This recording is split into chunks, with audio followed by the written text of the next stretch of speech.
The courtroom was silent, until the judge laughed.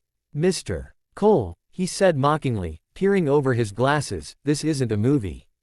You're a mechanic, not a lawyer. Let's not waste the court's time."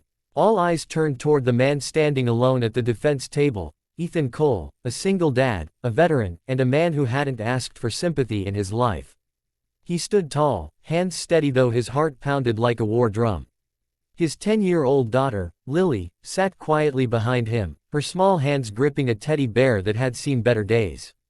He looked at the judge and spoke softly, "With all due respect, Your Honor, sometimes the truth doesn't need a lawyer, it just needs to be heard." That line hooked everyone in the courtroom. But no one knew who Ethan truly was, or what he was capable of. Months before that day, Ethan's life had been simple but hard.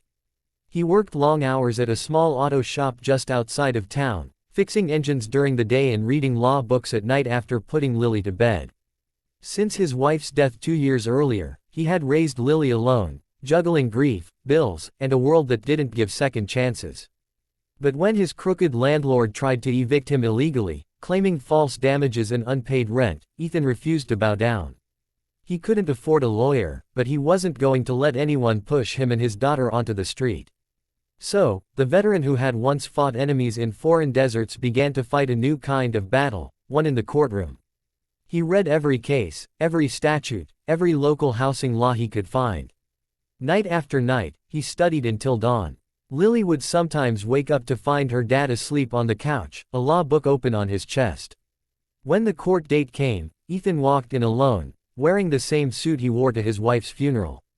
Across from him sat the landlord's attorney, a smug man in a $1,000 suit who looked at Ethan like dirt beneath his shoes. The judge, known for his impatience with non-lawyers, barely hid his annoyance. "Mr. Cole," he said, "you understand that self-representation is unwise." Ethan simply nodded. "Yes, Your Honor. But I'm not here to win a case. I'm here to tell the truth." The courtroom chuckled. Even the attorney smirked. But then, something happened.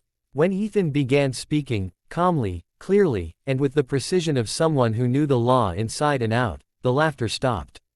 He presented evidence that the landlord had forged inspection documents, cited housing codes the attorney hadn't even mentioned, and laid out a timeline so airtight it made the opposing counsel stammer. Each point landed like a hammer. The judge leaned forward, his earlier mockery replaced by curiosity. "Where did you learn all this?" he finally asked. Ethan met his eyes and said, "In the Marines, we learned to adapt. When something matters enough, you find a way." He paused, glancing at Lily. "This case isn't just about me. It's about every parent fighting to give their child a home." The silence that followed was powerful. The judge, for the first time that day, looked humbled. He reviewed Ethan's evidence again and again before slamming his gavel down. Case dismissed. The landlord's actions were unlawful. "Mr. Cole, you're free to stay in your home." Lily gasped and ran to her father, tears of joy streaming down her face. The crowd that had come expecting a train wreck instead rose to their feet, applauding.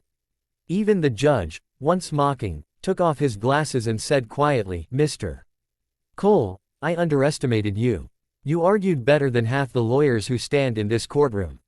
Ethan smiled. "That's because I wasn't arguing for money or pride, Your Honor. I was arguing for my daughter's future."